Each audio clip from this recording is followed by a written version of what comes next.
जय हिंद स्पर्धा परीक्षेची तयारी करणाऱ्या वाघांनो, स्वागत आहे आपलं मराठी मित्र या युट्यूब चॅनलवर. मित्रांनो, काल आपण विशेषण कशाला म्हणतात आणि त्याला ओळखायचं कसं हे बघितलं होतं. जर तुम्ही कालचा व्हिडिओ बघितला नसेल तर अगोदर तो व्हिडिओ बघा, मग या व्हिडिओकडे आपण वळूया. आणि ज्यांनी कालचा व्हिडिओ बघितला असेल तर आपण काल बघितलं होतं की विशेषणाला ओळखतात कसं, पण आपण ही चर्चा केली होती की विशेषणामध्ये गुण विशेषणानंतर संख्या विशेषणाचे बरेच उपप्रकार पडतात. 5 उपप्रकार संख्या विशेषणाचे पडत असतात आणि या संख्या विशेषणांचा विचार आजच्या व्हिडिओमध्ये आपल्याला करायचा आहे. आज आपण संख्या विशेषण या टॉपिकचा विचार करणार आहे.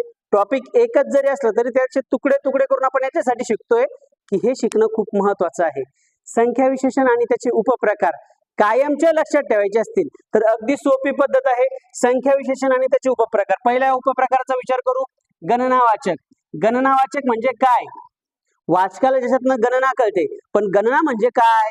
तर गणना म्हणजे मोजणी, मोजमाप. वाचक ज्याच्यातनं मोजणी करतो, मोजमाप करतो, त्याला गणना असं म्हणतात. मग ही मोजणी मित्रांनो आपण 3 प्रकारे करत असतो. मोजणी करताना पहिले असते पूर्णांकात, मग पहिलं असतं पूर्णांकवाचक, दुसरं असतं अपूर्णांकवाचक आणि तिसरं असतं साकल्यवाचक.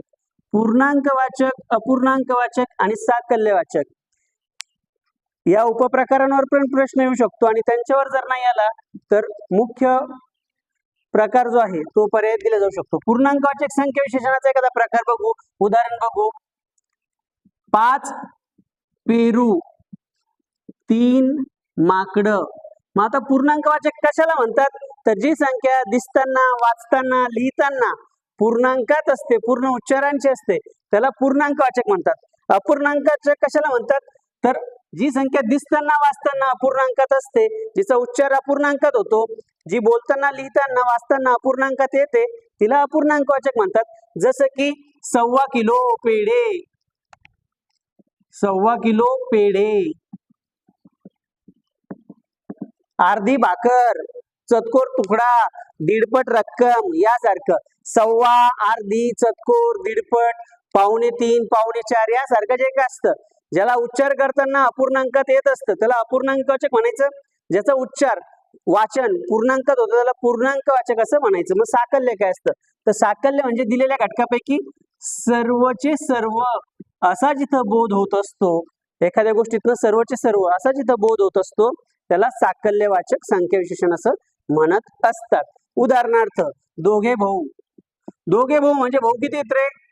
दोनच भाऊ आहेत आणि त्या दोन्ही भावांचा विचार ज्यावेळेस बोलणाऱ्याच्या बोलण्यातनं एकत्रितपणे होत असतो त्याला म्हणतात साकल्यवाचक. दोघे भाऊ, 4ही मैत्रिणी, दोघे, 4ही यासारखं. शेवटचा शब्द बऱ्याचदा इकारांत असतो, एक त्याला अपवाद आहे उभयता.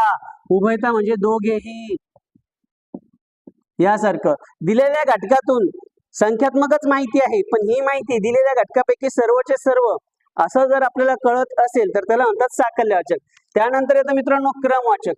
क्रमवाचक कशाला म्हणतात आणि याला लक्षात कसं ठेवायचं? रनिंग नोट्स काढत चला बाबड्यांनो.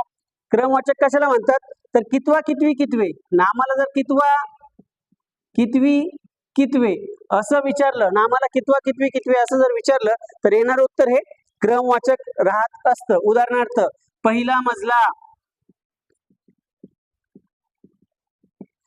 दुसरे अपत्य,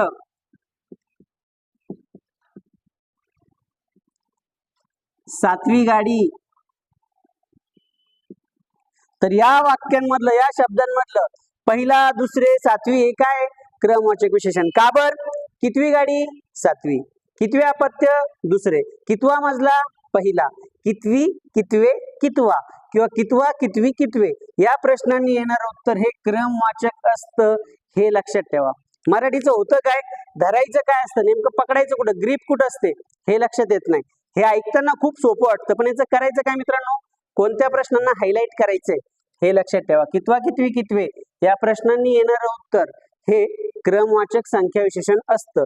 तिसऱ्या प्रकाराचा विचार करू, आवृत्तीवाचक. आता आवृत्ती म्हणजे काय? तर ज्याच्यात पट सांगितलेली असते किंवा पुनरावृत्ती सांगितलेली असते. ज्याच्यात पट किंवा पुनरावृत्ती सांगितलेली असते त्याला आवृत्तीवाचक संख्या विशेषण असं म्हणत असतात. उदाहरणार्थ त्रिवार मुजरा, त्याने राजांना त्रिवार मुजरा केला. कोणता मुजरा? तर त्रिवार. त्रिवार म्हणजे एक वेळेस, दोन वेळेस, तीन वेळेस यासारखं त्रिवार मुजरा. चौपट रक्कम, दुतर्फा झाडे,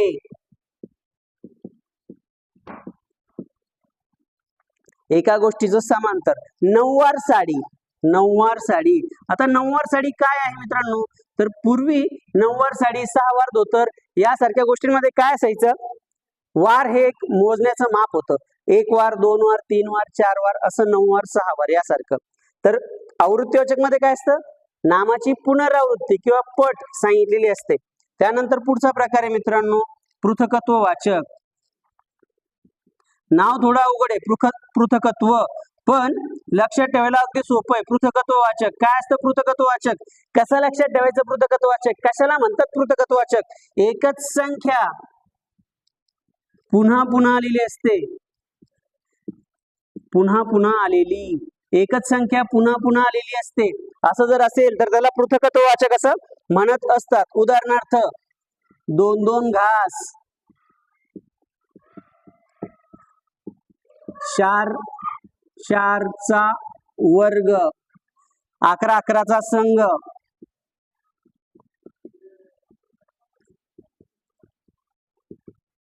यासारखं मित्रांनो एकच संख्या जर डबल डबल वापरलेली असेल तर त्याला पृथकत्व वाचक म्हणतात. उदाहरण लिहून घ्या.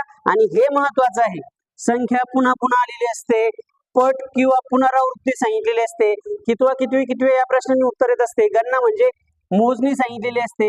हे लिहत चला राजांनो, कारण आपल्या पुस्तकांमध्ये उदाहरण आहे, आपल्या परीक्षांमध्ये उदाहरण आहे, पण याला लक्षात कसं ठेवायचं, ओळखायचं कसं?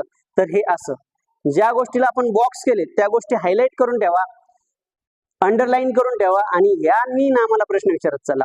जर नामाची मोजणी सांगितलेली असेल तर गणना, कितवा कितवी कितवे असं जर प्रश्न नामाला विचारून उत्तर येत असेल तर क्रमवाचक, नामाची पुनरावृत्ती पट सांगितलेली असेल तर आवृत्ती, आणि एकच संख्या डबल डबल वापरलेली असेल तर पृथकत्व वाचक. त्यानंतर आहे शेवटचा प्रकार संख्या विशेषणातला अनिश्चितता वाचक.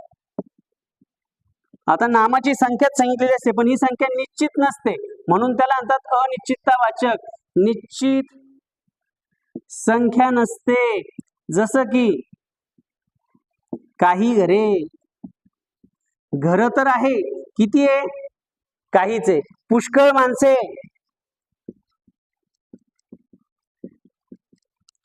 थोडे पैसे, बरेच प्रश्न यासारखं. काही, थोडे, बरेच, पुष्कळ, अल्पशे, मुबलक याच्यातनं मोजणी करायची ठरली तर ती शक्य आहे पण मोजणी निश्चितपणे केलेली नसते म्हणून त्याला अनिश्चितता वाचक असं म्हणतात. या घटकाचा एकदा परत विचार करा, रनिंग नोट्स काढत चला आणि ज्याला आपण बॉक्स केलाय त्याला हायलाइट करून ठेवा, मुद्दा कायमचा क्लिअर करून घ्या. असं जर केलं आपण तर थेंबे थेंबे तळे साचेल. आपले मराठीतले मार्क आपल्याला आउट ऑफ येतील. व्हिडिओ आवडला असेल मित्रांनो तर लाईक करा, सबस्क्राईब करा. पुढच्या तासामध्ये भेटूया विशेषणाचे आणखी महत्त्वाचे उपप्रकार घेऊन. तोपर्यंत धन्यवाद. जय हिंद, जय महाराष्ट्र.